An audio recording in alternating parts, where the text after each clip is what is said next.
اصل میں دیکھیے حکم شرع سب کے لیے یکساں ہے، چاہے وہ چھوٹا ہو یا بڑا ہو۔ یہ نہیں ہے کہ بڑے کے لیے حکم یہ ہے کہ وہ دیوبندیوں سے، وہابیوں سے، شیعوں سے، قادیانیوں سے ملتا رہے، اور چھوٹے پر کہے کہ بھئی حدیث میں ہے کہ بد مذہب سے ہاتھ مت ملاؤ، بد مذہب سے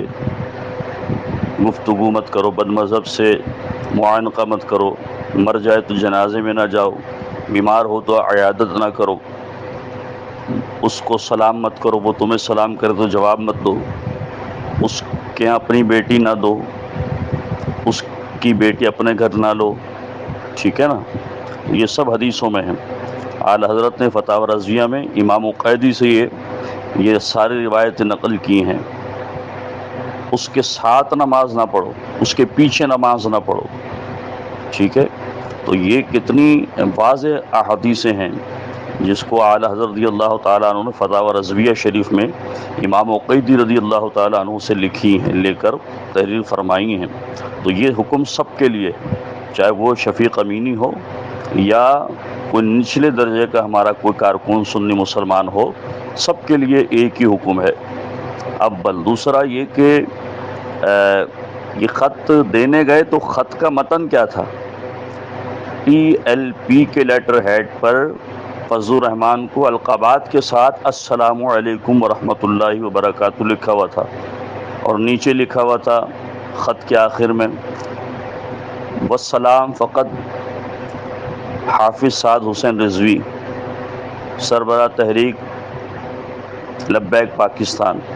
تو آپ دیکھیے کہ یہ تاریخ کا حصہ بن گیا اب، جو خط لے کر گئے ان کے پاس کہ آپ کی تحریک نے فضل الرحمان کو علامہ مولانا فضل الرحمان صاحب کہہ کر مخاطب کیا اور سلام کیا، یہ تاریخ کا حصہ بن گیا، اور آپ کے لیٹر ہیڈ پر یہ سارا کچھ گیا ہے، اور نیچے آپ کے قائد کا نام ہے۔ تو اس کا مطلب یہ کہ تاریخ میں یہ پہنچے گا کہ دیکھو TLP نے ان کو اپنا جو ہے نا اتنے اچھے الفاظ سے یاد کیا تھا۔ تو میں نے اس وقت بھی اسی بات پر مخالفت کی تھی کہ یہ خط لے کر جانے کے اول تو ضرورت ہی نہیں تھی،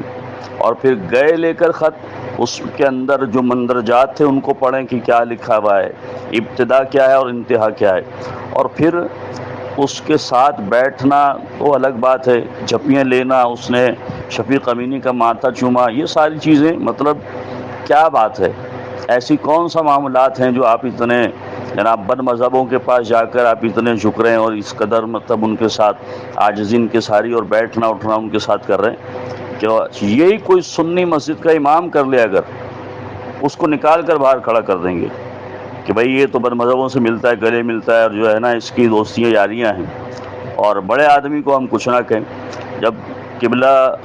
امیر المجاہدین علامہ حافظ خادم حسین رضوی صاحب رحمۃ اللہ علیہ کا وصال ہوا، تو ان کے وصال کے بعد طارق جمیل مزار پر آیا تھا قبلہ رضوی صاحب رحمۃ اللہ علیہ کے، اس وقت بھی سعد حسین رضوی جو ہے طارق جمیل سے ملے، اور جھک کر ملے، عاجزی سے ملے، انکساری سے ملے، اور جو ہے اس پر میں نے متنبہ کیا تھا کہ یہ بالکل غلط عمل ہے۔ اول تو آپ کو باہر نہیں آنا چاہیے تھا جب طارق جمیل آیا ہوا تھا، اور آ گیا تھا تو آپ کمرے سے باہر نہیں نکلتے اور ملتے بھی نہیں اس سے، اور مل کر ویڈیو بنوا کر اور پھر اس کو جو ہے وہ جاری کرنا، یہ سب اپنے پاؤں پر کلہاڑی مارنا نہیں بلکہ کلہاڑی پر پاؤں مارنے کے مترادف ہے۔ تو یہ ان ساری چیزوں سے سنی مسلمانوں کو بچنا چاہیے، چاہے وہ سیاست میں ہوں یا نہ ہوں۔ ہماری جو سیاست ہے وہ ساری کی ساری مسلک اہل سنت و جماعت سواد اعظم کے اندر رہ کر ہی ہے۔ جو مسلک اہل سنت و جماعت نظریہ اعلی حضرت رضی اللہ تعالیٰ عنہ کے باہر نکل کر جو سیاست ہوگی، ایسی سیاست سے ہمیں پناہ اللہ عطا فرمائے۔ اس لیے کہ ہم سیاست دین کو تخت پر لانے کے لیے کر رہے ہیں، بد مذہبوں سے یاری بڑھانے کے لیے نہیں کر رہے، بد مذہبوں سے دوستی بڑھانے کے لیے نہیں کر رہے، بد مذہبوں کی تعریف کرنے کے لیے یا حافظ سعید کو جناب جو ہے وہ مرد مجاہد کہنا یا مرد حق کہنے کے لیے نہیں کر رہے، یا جو جیش محمد کا بانی اور سربراہ تھا مسعود اظہر، اس کی تعریفیں سننے کے لیے ہم سیاست نہیں کر رہے۔ جب تک یہ مائیں حافظ سعید جیسے رجال پیدا کریں گی، اور جب تک یہ مائیں علامہ خادم حسین